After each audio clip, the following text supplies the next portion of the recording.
Well, good morning on this Monday morning, and today we're going to be moving on to Psalm 97 in our daily morning reflections. I'm going to start in prayer for us.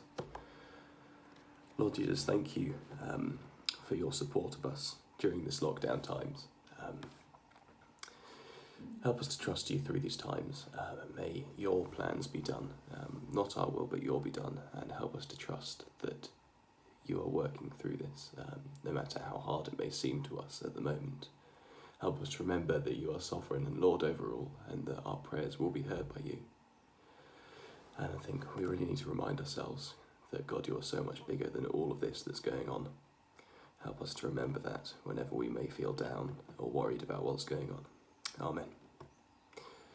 Okay, so as I said, we're moving on to Psalm 97, and in particular the first two verses today, which I'll read out now. The Lord reigns, let the earth be glad. Let the distant shores rejoice.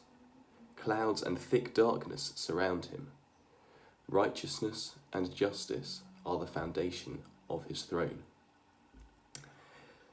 So at a first glance, this seems relatively a simple passage, and the message is very clear. In verse 1, the Lord reigns, let the earth be glad, let the distant shores rejoice. God rules over the world, which is a fantastic thing, and everyone should be glad of this, no matter where they are or who they are, and should celebrate this fact. The earth should be glad that we have such a loving and just God reigning over us. Unlike any human reign, God's reign is forever and is constantly loving, which there is no doubt about. He is never doing bad, and he is always thinking of the best for his people. Now the second verse here. Clouds and thick darkness surround him. Righteousness and justice are the foundation of his throne.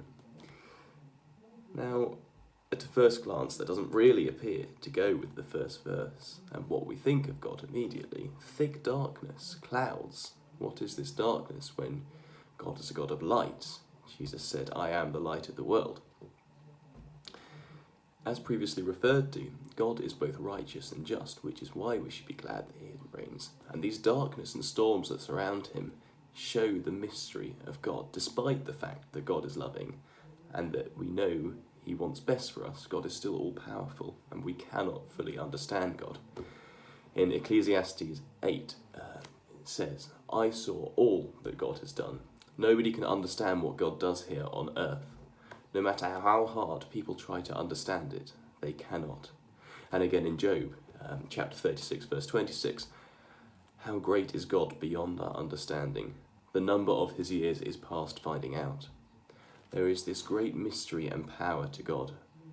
Though we see our own experience on earth, but God is a good God who wants the best for us.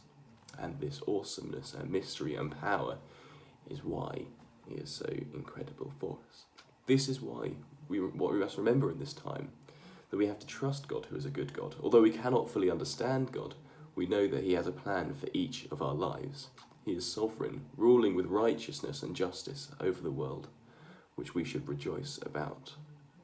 From the distant shores to us, ourselves, everyone on this earth should rejoice about this. So let's end in prayer.